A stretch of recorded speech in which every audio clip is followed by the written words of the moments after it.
Olá pessoal, boa noite.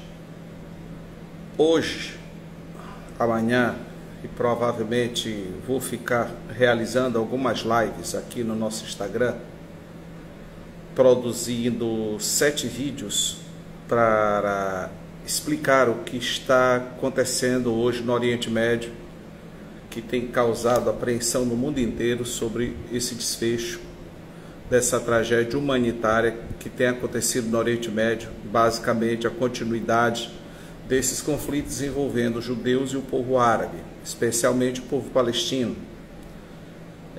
Então eu produzi hoje 5 vídeos para colocar no nosso canal, o @LegesHistória, mas também vou realizar essas lives para que a gente possa, na medida do possível, interagir dentro desse assunto. A gente assistindo hoje estarrecido, evidentemente que é condenável o que o Hamas evidentemente fez no que diz respeito a matar inocentes, matar civis ali na entrada do Estado de Israel, saindo da faixa de Gaza, mas também é monstruoso que Israel, que Benjamin Netanyahu, o primeiro-ministro de Israel, tem feito com o povo palestino, proibindo aquele povo de receber água, de ter acesso à energia elétrica, de ter acesso à comida, que não vai durar mais do que amanhã, o alimento para 2.600.000, pessoas, perto de 3 milhões de pessoas que não têm nada a ver, que pelo contrário são vítimas de Israel porque não tem onde viver, não tem um país, não tem uma pátria, e também, consequentemente, não dá possibilidade, inclusive, das pessoas saírem de lá. No máximo 200.000 pessoas conseguiram sair da região de Gaza até agora. Mas aí eu tenho recebido muitos questionamentos sobre a questão da origem desses conflitos e que nós iremos trabalhar nessas lives e, na medida do possível, ficar acompanhando o desenrolar dos fatos dessa tragédia humanitária que com certeza já é presente e irá agravar ainda muito mais. Valendo ressaltar que Israel tem criticado duramente a ONU, já que a ONU tem chamado o que Israel tem feito de crimes de guerra. Inclusive eu faço um questionamento, querem prender Vladimir Putin por causa da guerra da Ucrânia a partir do Tribunal Penal Internacional por crime de guerra contra crianças. E a pergunta que eu faço é, o Tribunal Penal Internacional irá condenar a pena, irá processar e condenar o Benjamin Netanyahu, o primeiro-ministro de Israel? Será que eles terão coragem de fazer isso? Evidentemente que não irão fazer, já que eles têm apoio dos Estados Unidos.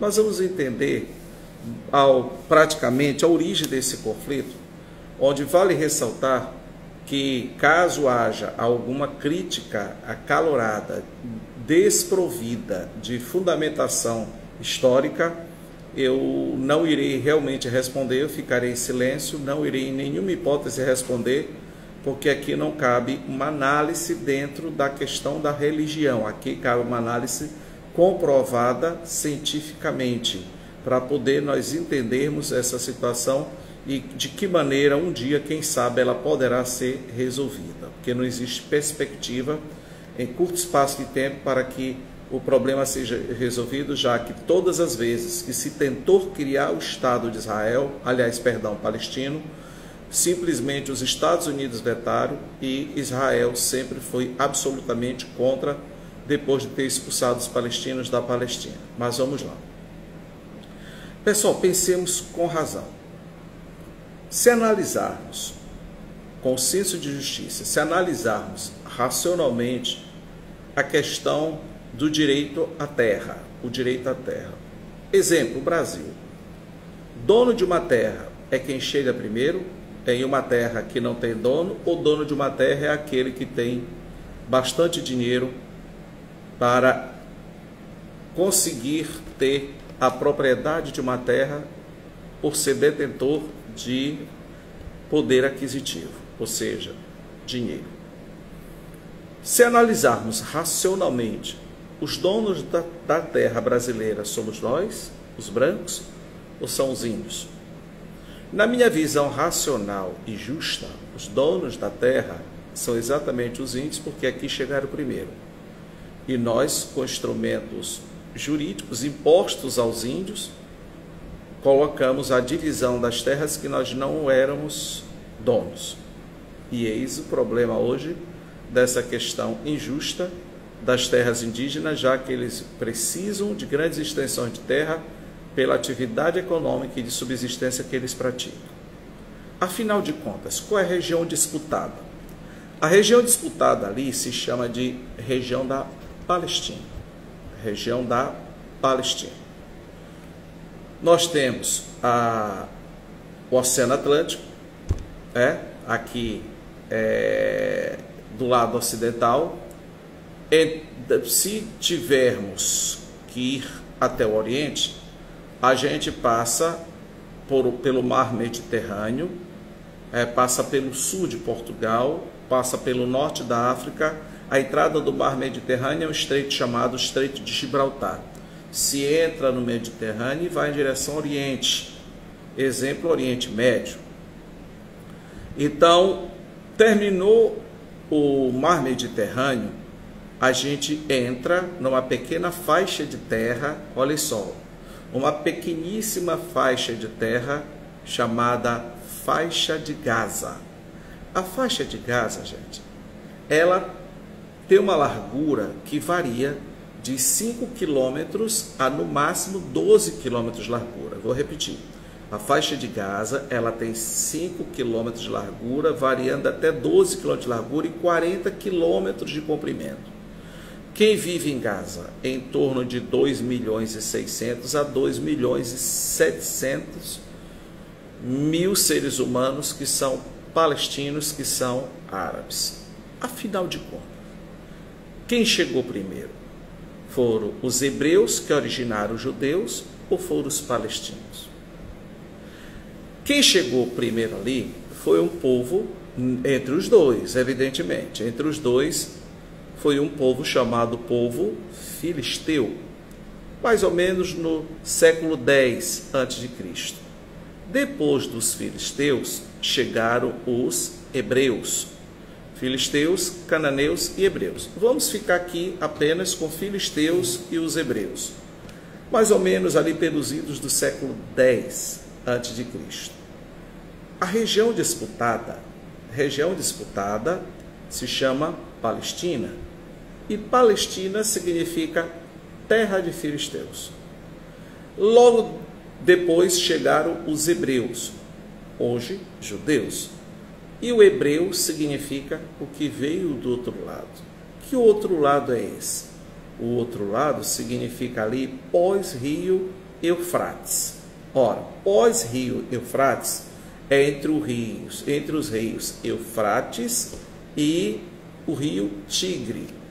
Entre significa Meso e rio significa Potâmia. É a antiga região da Mesopotâmia, no que hoje é um país chamado Iraque.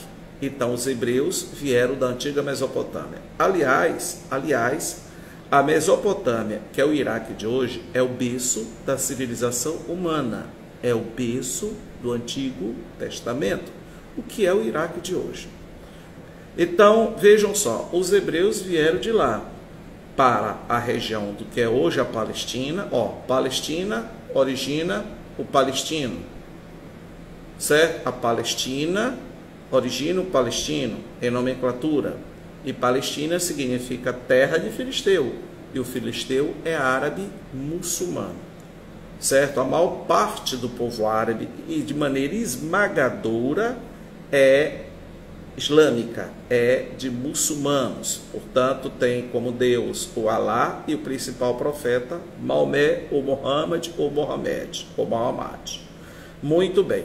Quando os hebreus, judeus, chegaram à região, eles entraram em conflito contra os filisteus.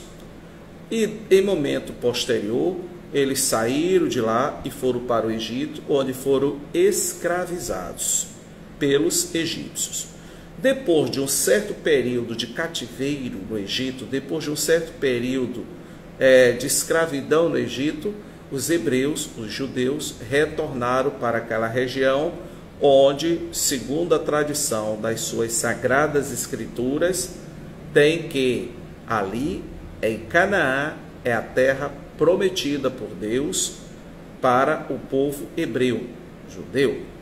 Então, essa fuga que teria durado, segundo as Sagradas Escrituras, 40 anos, sendo guiados eles por Moisés, simplesmente teria durado 40 anos, essa fuga, essa passagem da escravidão no Egito para a região de Canaã, para a região ali da Palestina, no caso, para a liberdade. Quer dizer, essa passagem, daí vem a palavra Páscoa. A palavra Páscoa tem o sentido de passagem, quer dizer, a passagem da escravidão no Egito para a liberdade na região da Palestina, que teria durado, segundo as próprias Escrituras, 40 anos. Muito bem. Quando os hebreus voltaram para a região, voltaram, portanto, a ter conflitos contra os filisteus. Logo depois, a região foi dominada por vários povos. Foi dominada pelos assírios, os assírios atacados pelos persas, foi dominada também por Alexandre o Grande, no caso dos macedônios, e, por último, foi dominada pelos romanos. Quando os romanos invadiram a região, os romanos destruíram o antigo templo do rei Salomão. Portanto, um templo sagrado do povo hebreu, o templo sagrado do povo judeu. Isso aconteceu no ano de 70 da era cristã, 70 depois de Cristo. Então vejam só, eu demonstrei a vocês, podem pesquisar, que os filisteus, que os palestinos chegaram antes dos judeus àquela região. Porém, nas Sagradas Escrituras dos hebreus, a Bíblia hebraica, o livro sagrado hebraico, Torá, tem lá que a terra é deles, mas o livro foi escrito por eles. Tudo bem que se tem na fé, na nossa crença, que foi inspirado por Deus. Assim como os muçulmanos dizem lá que o Alcorão foi inspiração de Deus e que a partir da questão da verbalização, por inspiração de Deus, a verbalização de Maomé.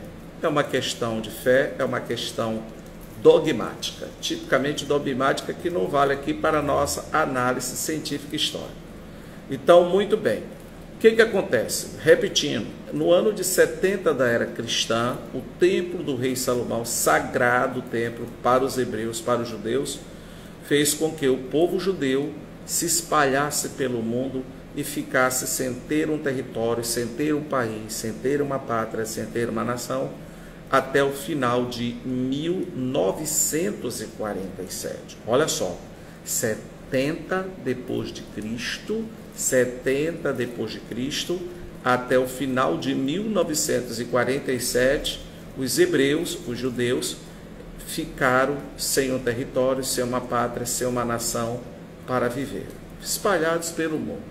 Repare que mais da metade do dinheiro do planeta é controlado pelos judeus. Como eu sempre gosto de dizer, país que tem problema com o judeu e judeu sai daquele país, a economia daquele país quebra. É simples, quebra, porque eles dominam tudo mesmo em termos financeiros, na política, enfim, eles realmente se espalharam pelo mundo e hoje estão em todas as instâncias de poder e de controle, portanto, no globo. Muito bem, vejam só. Quando é que a realidade do povo judeu começa a mudar? Exatamente na segunda metade do século XIX. Na segunda metade do século XIX, um judeu austríaco de nome Theodor Herzl, ele criou um movimento chamado Movimento Sionista, pregando a criação do Estado judaico, circundando o Monte Sião, especificamente na região do Palestina.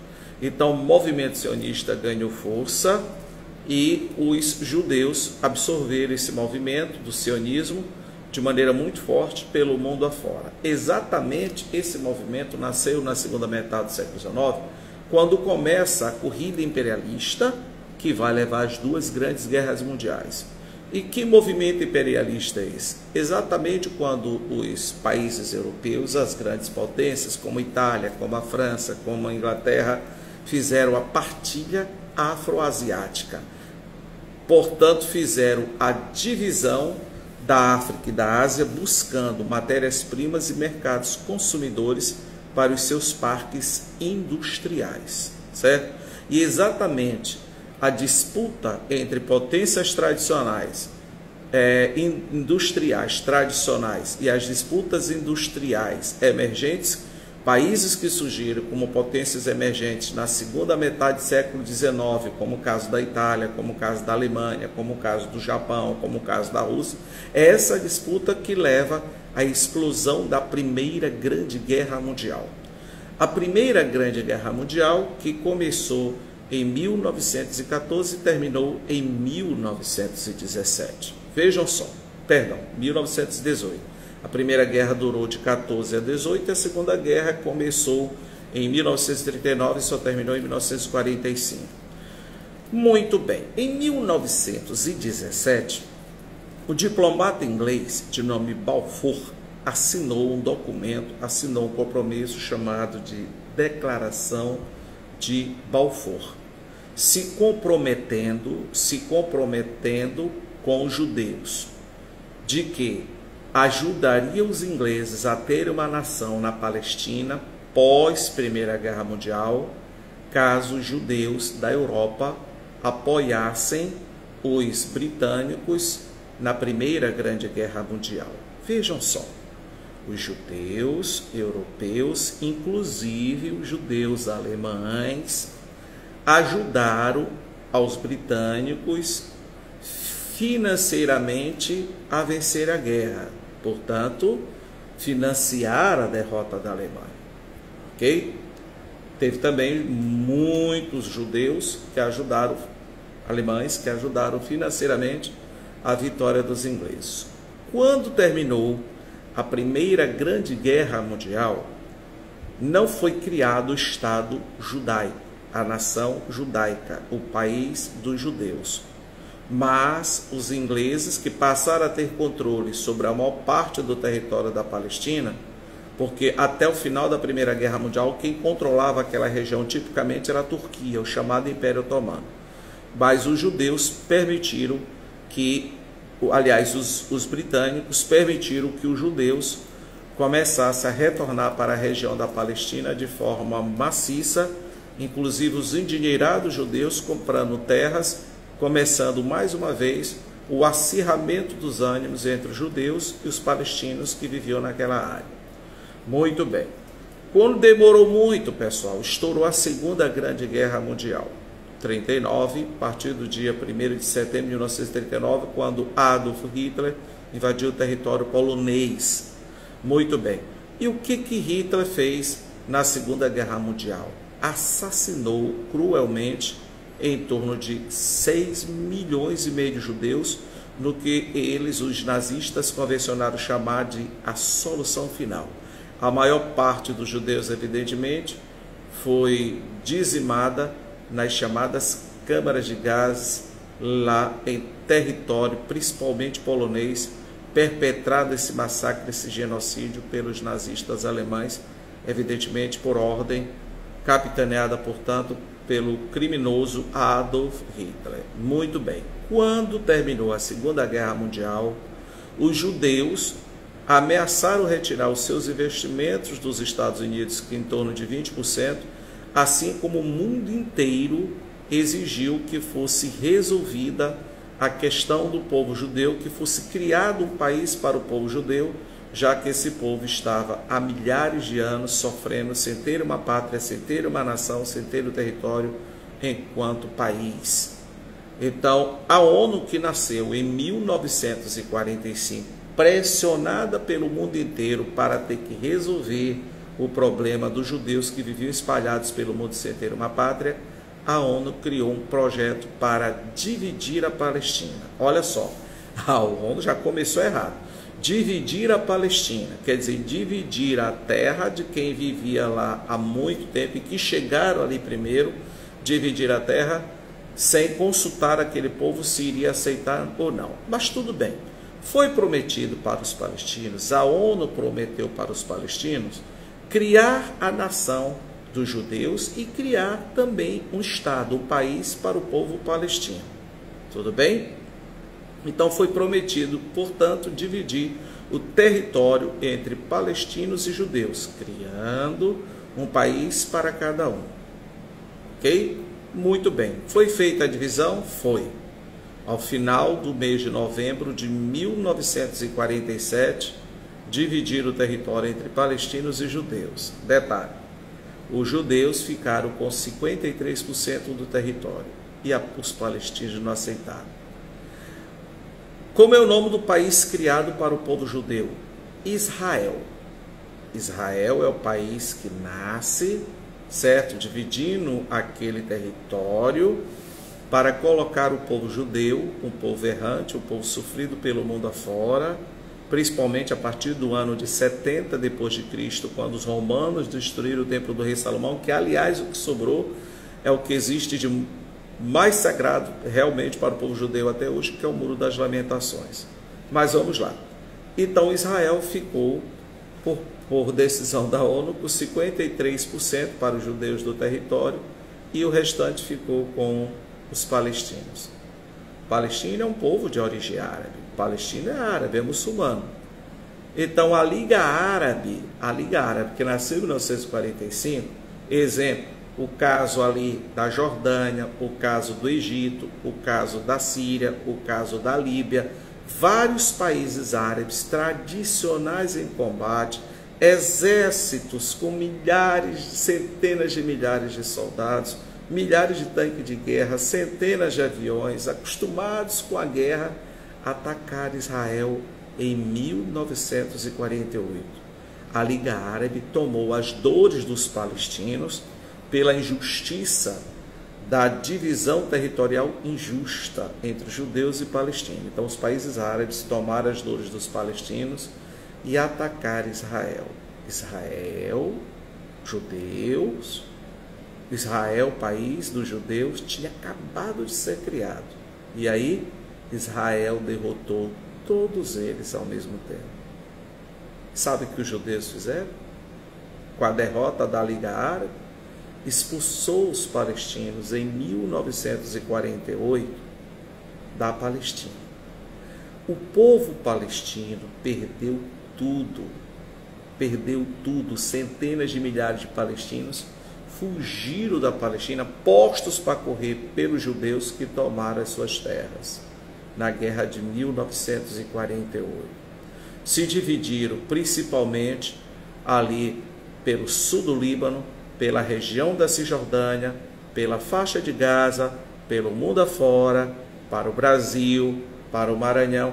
Repare que aqui no nosso querido Maranhão existem muitos árabes, famílias de origem árabe, que vieram basicamente para o Brasil, para o Maranhão, pelo mundo afora, basicamente devido aos conflitos do Oriente Médio. Muito bem, isso foi em 1948. Então, o Estado de Israel para o povo judeu foi criado dentro da Palestina, onde vivia o povo palestino, que é o povo muçulmano, que é o povo árabe, e ainda expulsaram o dono da casa, o povo palestino, que agora passou a viver como vive até hoje, sem uma pátria, sem uma nação, sem um território. Esses radicalismos palestinos, o principal objetivo deles é porque eles querem uma nação palestina, eles querem um país palestino, eles querem a devolução dos seus territórios. Detalhe, qual é o calcanhar de Aquiles? Qual é o calcanhar de Aquiles naquela região? O calcanhar de Aquiles naquela região, prestem muita atenção, é a cidade de Jerusalém, a cidade mais sagrada no planeta Terra. Vejam só, nós seres humanos somos em torno de 9 bilhões. Pelo menos de 5 a 6 bilhões gravitam em termos de fé ao redor de uma área que não é maior do que o equivalente, digamos, a 3 quadras de um bairro de classe média. Em um território minúsculo, existem 3 grandes templos religiosos. Existe o Santo Sepulcro, onde foi sepultado Jesus Cristo. Repare que o dia mais importante, mais sagrado de um cristão, não é o dia que ele nasce, é o dia que ele morre. Tanto que dia de santo é o dia da morte daquela pessoa que é canonizada, que é santificada. Então, o principal dia dos cristãos não é o Natal, nascimento, é a Sexta-feira Santa, que é a morte de Cristo. Cristo foi sepultado em Jerusalém e o Santo Sepulcro é o lugar mais sagrado de nós cristãos. Tudo bem? Ok. Também ali naquele pequeno espaço geográfico na cidade de Jerusalém, relembremos, existe o Muro das Lamentações, que foi o que sobrou do chamado Templo do rei Salomão, destruído o antigo templo pelos romanos no ano de 70 depois de Cristo. Então veja só, o Muro das Lamentações, o Santo Sepulcro, o Muro das Lamentações dos judeus e o Santo Sepulcro dos cristãos. Tudo bem, cristão convive tranquilamente com judeus sem problema. Só que ali também existe um templo chamado Domo da Rocha. O Domo da Rocha, você já deve ter visto pela televisão, você já deve ter visto nos livros, que é um templo que tem uma abóbada, uma cúpula, que tem a cor do ouro. É uma pintura que imita a cor do ouro. Ali dentro daquele templo existe uma rocha. Daí o nome, Domo da Rocha. De cima daquela rocha, segundo a tradição muçulmana, o corpo de Maomé, o homem que criou o islamismo, o homem que uniu os árabes em torno de um só Deus, que é Alá, certo? Porque os árabes viviam em tribos e eram politeístas. Então Maomé conseguiu unir as tribos árabes que viviam em conflitos, conseguiu unir todos os árabes em torno de um só Deus, que é Alá, tornando, portanto, aquele povo árabe monoteísta. Aí que nasce o islamismo em 632 da era cristã. Então ali, sobre aquela cúpula do Domo da Rocha, o corpo de Maomé teria sido colocado sobre aquela rocha e teria subido corpo e alma para os céus. Repare que a nossa tradição cristã diz que o corpo de Cristo não apodreceu depois de sepultado, que o corpo de Cristo teria subido corpo e alma para o lado de nosso grande Criador Deus. Tá? Então, a mesma forma de tradição que os muçulmanos, o corpo de Maomé não teria apodrecido, e se subido corpo e alma para os céus, quando ele foi colocado sobre aquela rocha, segundo a fé, segundo o dogma, segundo a crença dos muçulmanos. Então, é uma pequena área, um território muito pequeno em Jerusalém, que reúne as 3 grandes religiões do planeta Terra, que tem entre 5 e 6 bilhões de seguidores. Então repare o tanto de explosiva que é aquela região. No dia que explodir ali uma bomba no Santo Sepulcro, no Muro das Lamentações, o Domo da Rocha, será com certeza a 3ª Grande Guerra Mundial. E a gente sabe do resultado, que será com certeza uma guerra nuclear e a humanidade desaparecerá da face da Terra. Muito bem. Então, o que acontece? Que aí se pergunta, mas Marcos, como é que Israel, país criado pelo povo judeu, logo após ser criado, venceu vários países árabes tradicionais em combates? É simples, gente. Nós estávamos em plena Guerra Fria.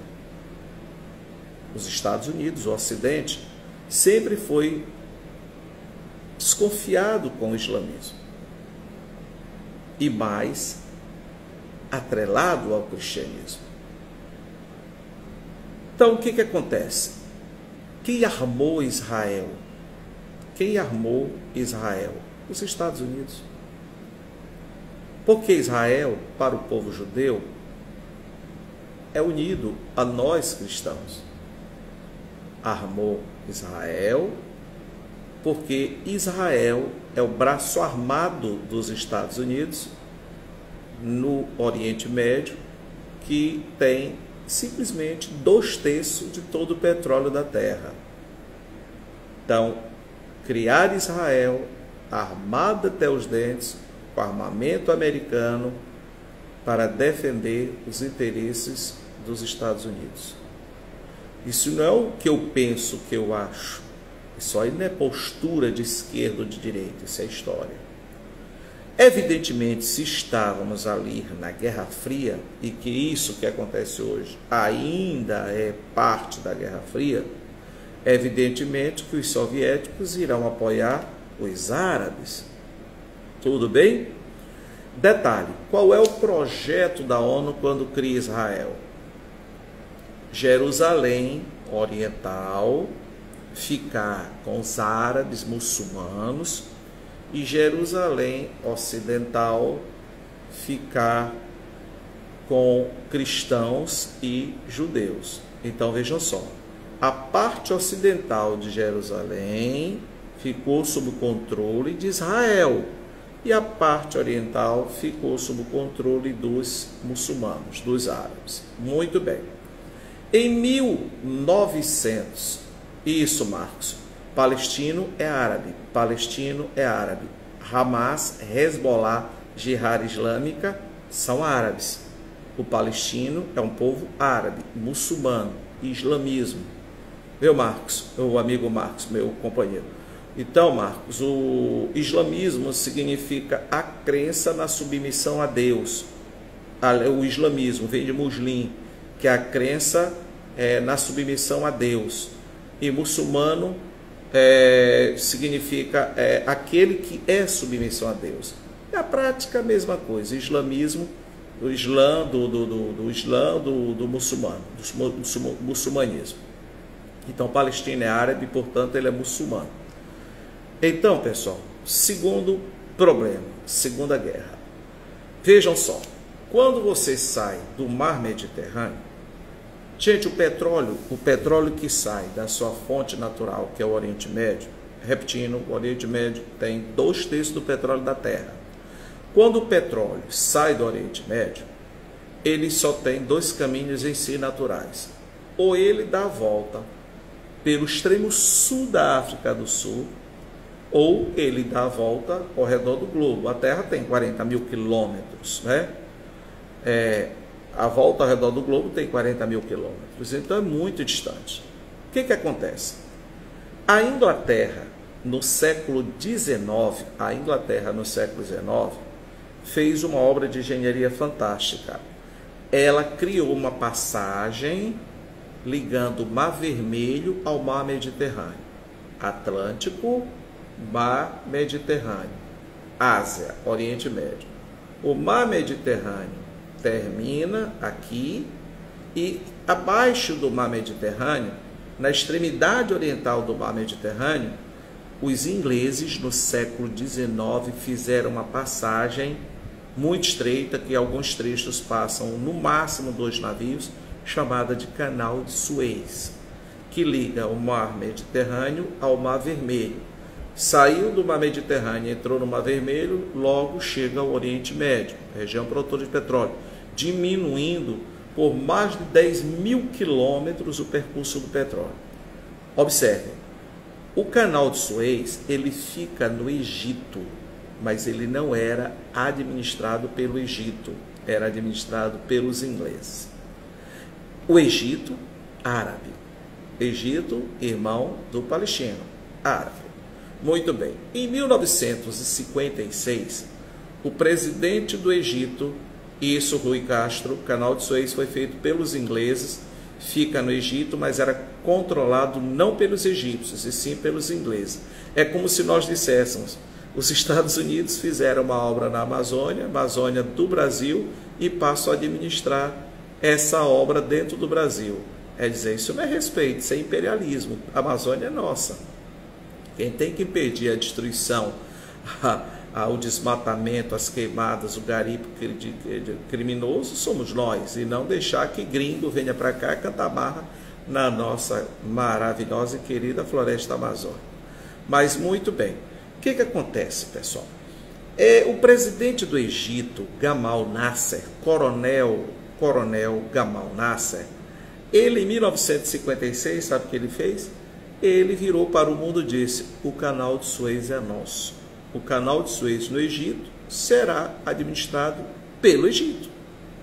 Ora, se o Gamal Nasser, presidente do Egito, disse que o Canal de Suez egípcio seria do Egito na prática, de direito e de fato, significa dizer que Gamal Nasser nacionalizou o Canal de Suez, que era internacionalizado. administrado pelos ingleses. Quando Gamal Nasser disse que o canal de Suez seria agora administrado pelos egípcios, a Inglaterra, a França e Israel atacaram o Egito. E agora, quem tomou as dores dos egípcios? A União Soviética.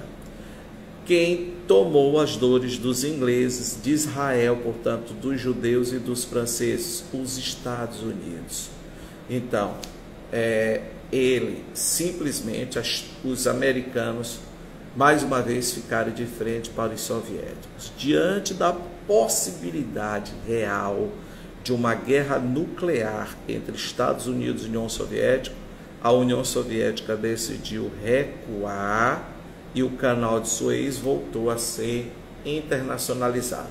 Portanto, tem-se como derrota do Egito, portanto, tem-se como a segunda humilhação em respeito aos relacionado, no caso, aos árabes. Tá? Então, o Egito, lógico, foi derrotado. Muito bem. Em 1964, isso, Marcos, Nasser, presidente do Egito, era um coronel, ele nacionalizou o canal de Suez, e aí as potências ocidentais com Israel atacaram o Egito e venceram o Egito. A União Soviética cedeu para não ter uma guerra nuclear.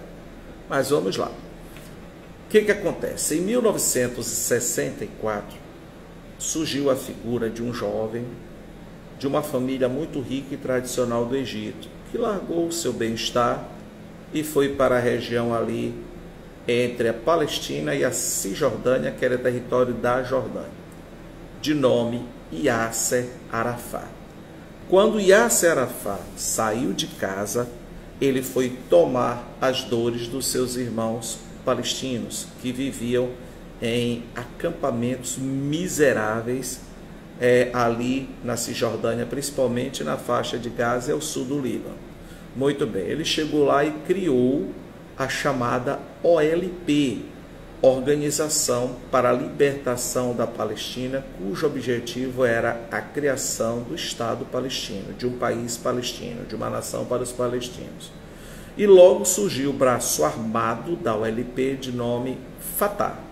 O Fatah surgiu como braço armado da OLP exatamente para lutar através de ataques radicais para combater os judeus, que perceberam que exércitos não estavam conseguindo derrotar Israel, então eles resolveram apelar para ataques, digamos que o Ocidente classifica como terrorista, só que o Oriente diz que é nacionalista, já perdeu a paciência, apela para a violência, exatamente acaba matando inocentes, e quando se mata inocentes, o mundo passa a ver com mais preocupação e exigir a pauta que aqueles radicais por acaso exigem. Quando morre inocente, gera repercussão, gera protesto do mundo inteiro, das nações, enfim. Muito bem. Em 1967, Arafat surgiu em 64. Em 1967, 3 países árabes: a Síria, ao norte de Israel, o Egito, aqui ao norte do continente africano, e a Jordânia, a leste de Israel, resolveram mais uma vez atacar Israel. O que aconteceu? Israel venceu Síria, Jordânia e Egito em menos de uma semana. Em menos de uma semana, em apenas 6 dias. Daí o nome Guerra dos 6 Dias, certo? Guerra dos 6 Dias. Um detalhe que eu esqueci de falar para vocês. Israel nasceu com 53% da Palestina. Quando os judeus expulsaram os palestinos, aumentou para 57%. Tá? Muito bem.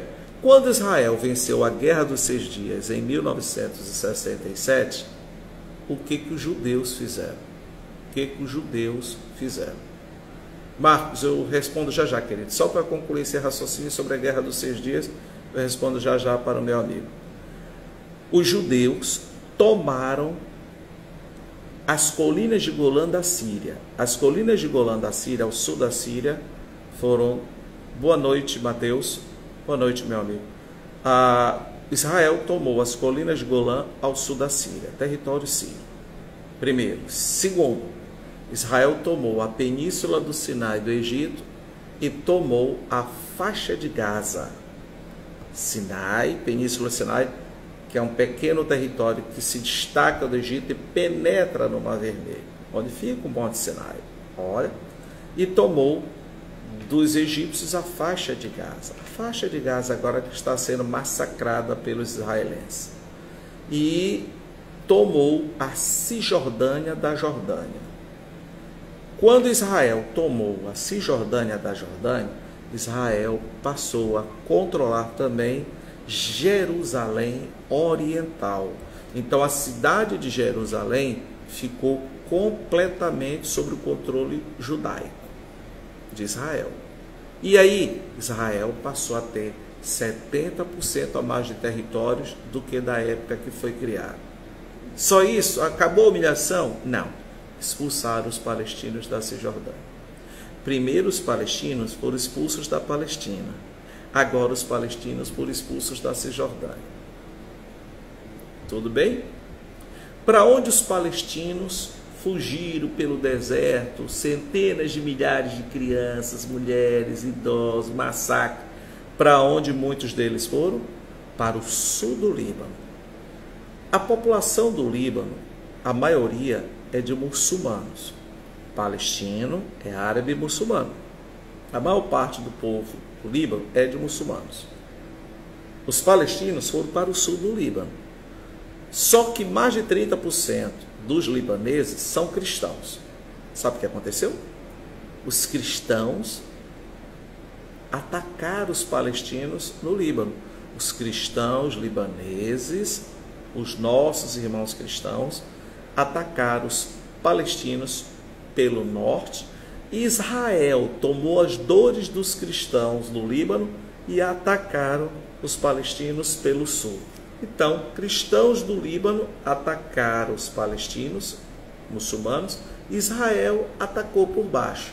Ou seja, os palestinos ficaram sob fogo cruzado na famosa Guerra Civil do Líbano, que durou 15 anos, só terminou no início da década de 90. O meu amigo Marcos perguntou: Marcos, como é que o senhor vê a representatividade hoje da autoridade palestina? Mahmoud Abbas é uma pessoa que também sonha, briga, luta, quer a criação do Estado palestino que os Estados Unidos, Israel, França e Inglaterra não deixam criar. Não deixam criar. O que aconteceu agora com esse ataque do Hamas, que é rejeitado pelo mundo todo, esse radicalismo, essa violência, essa quantidade de mortes que eles perpetraram ali quando invadiram o território, morreram muitos inocentes, aquilo ali é o extremismo, porque exércitos não conseguiram obrigar Israel, os Estados Unidos e a ONU a criar o país deles, dos palestinos. Eles foram expulsos da terra deles em 1948. Então o exército não venceu, a diplomacia não venceu, a ONU não conseguiu fazer com que fosse criado o território palestino. A ONU está dizendo agora, dizendo que não, que Israel está praticando crime de guerra e que só vai resolver quando aceitar o princípio da autodeterminação dos palestinos. O princípio de autodeterminação é um princípio básico do que significa nação. Mas foi essa ONU aí que sempre foi negligente com a criação do Estado de Israel. Os principais responsáveis por essa situação aí, pela criação do Estado palestino, os principais culpados por essa situação aí, de não deixar criar o país, a nação, o território palestino, são três, principalmente os Estados Unidos. Os Estados Unidos, a ONU e Israel nunca deixaram. Aquilo ali só vai resolver quando dividir aquela terra ali de maneira justa e dividir a cidade de Jerusalém. Se não fizer essa divisão justa, dividindo inclusive Jerusalém entre muçulmanos de um lado, judeus e cristãos de outro, não vai resolver nunca. E o risco de uma guerra nuclear, o risco de uma guerra mundial agora é muito grande, como se não bastasse a guerra da Ucrânia.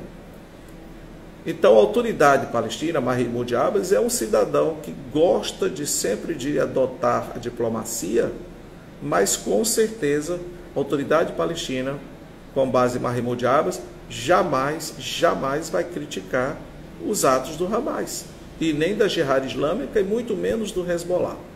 Então, veja só, repetindo, Marcos, os palestinos foram expulsos da Palestina, aí foram para a Cisjordânia, por exemplo. Agora eles foram expulsos da Cisjordânia, foram para o sul do Líbano. E agora o sul do Líbano, simplesmente Israel ataca pelo sul, enquanto que os cristãos atacaram pelo norte. Então é massacre, são todas as derrotas dos árabes e essa humilhação perpetrada desde 1948, e que começou realmente a animosidade a partir do dia 29 de novembro de 1947, quando a ONU decidiu criar o Estado de Israel, que se concretizou em 1948. Então, Marcos, é isso aí, a Guerra dos 6 Dias. Muito bem. Em 1973, os árabes atacaram novamente. A guerra que vai acontecer em 1973 é a guerra que os judeus têm como espinha entalada na garganta até hoje. Até hoje, Israel tem um extremo ressentimento pelo que aconteceu em 1973. Por quê?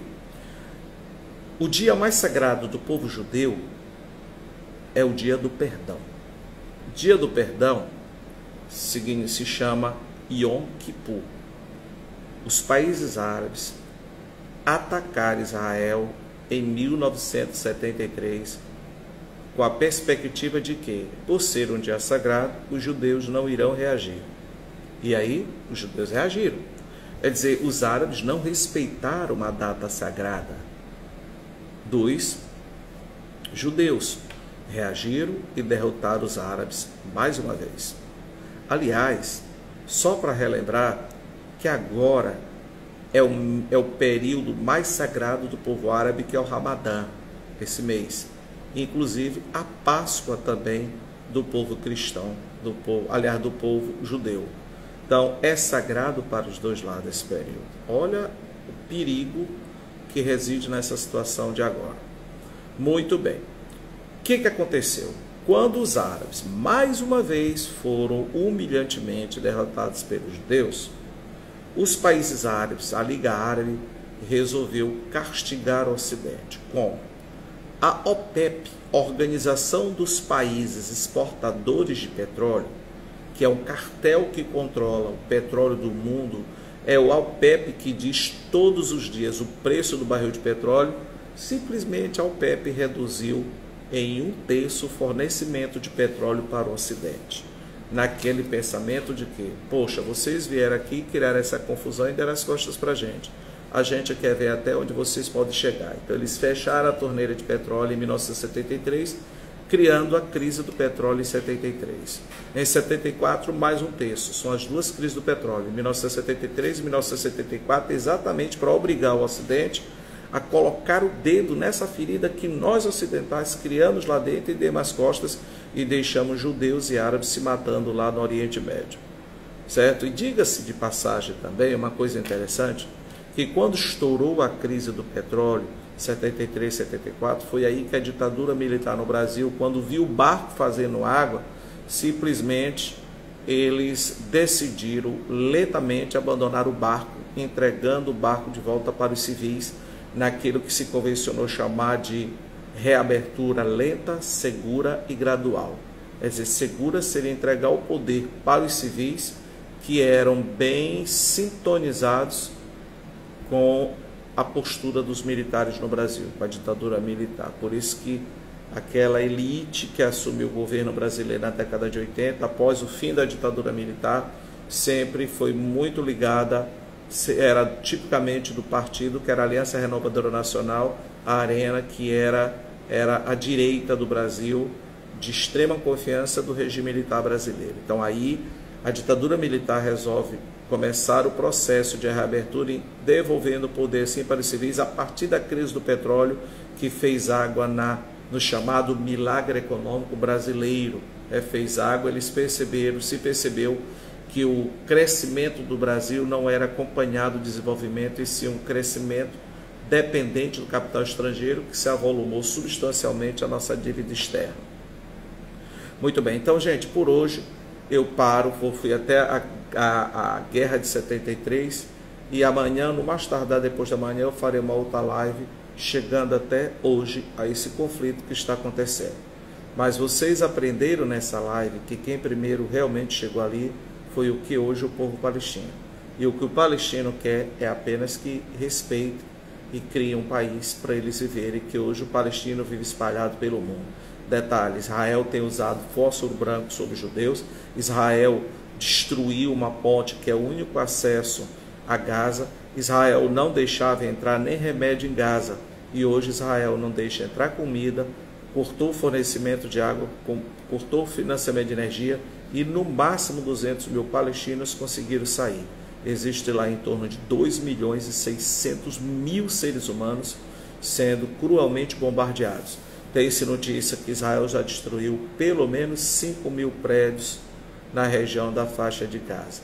E evidentemente que outros grupos, como o Hezbollah, a partir o Hezbollah, ao sul do Líbano, que é a Jihad Islâmica e o Fatah, lá da região da Cisjordânia, também tem apoiado o Hamas e perpetrado também ataques contra Israel.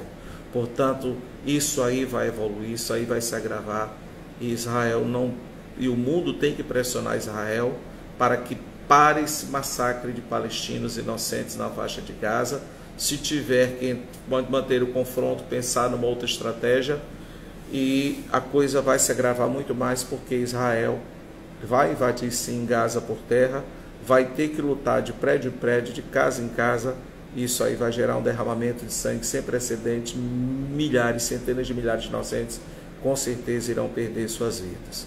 Então é importante que o mundo se una nesse momento para fazer com que cessem os combates, tanto por parte do Hamas, os ataques, como por parte de Israel, e o mundo exija, como exigiu o mundo para que fosse criado o Estado de Israel, o mundo se conscientize que é urgente a criação do Estado palestino. Só assim nós teremos paz naquela região. Muito obrigado a todos, boa noite. Desculpe aí pela velocidade do assunto, porque realmente é muito complexo. Amanhã eu vou falar para vocês do acordo de Oslo, irei falar da morte de Yasser Arafat, irei falar do atentado, do assassinato de Isaac Rabin, irei falar de como surgiu o Hamas em 1987, a partir da Intifada em 1987, vocês vão entender o que é Intifada. Iremos falar da disputa que existe política hoje entre o Fatah na Cisjordânia e o Hamas ali na faixa de Gaza, e que, só para esclarecer logo vocês, que o Hamas ele nasceu como um grupo radical armado para lutar contra Israel e dar dignidade aos palestinos, e que virou um partido político na década de 90. O Hamas é sim um partido político que controlava politicamente tanto a Cisjordânia como o Hamas, como a faixa de Gaza, antes de estourar esse conflito agora, que claro começou a partir dos ataques que o Hamas perpetrou contra o território israelense. Infelizmente, muitos inocentes perderam suas vidas, e o mundo tem que exigir sim um cessar-fogo imediato, pressionar Israel para que pare com esse terrível crime de guerra perpetrado contra a faixa de Gaza. 2,5 milhões de inocentes ali não tem nada a ver com radicalismos, mas que também o mundo se conscientize que é urgente a criação do Estado palestino. Obrigado a todos. Tenhamos uma ótima noite, que Deus nos acompanhe e que venha a paz para o mundo, tanto na Ucrânia como no caso do Oriente Médio. Professor Samarques, muito obrigado pelo carinho de todos, pessoal.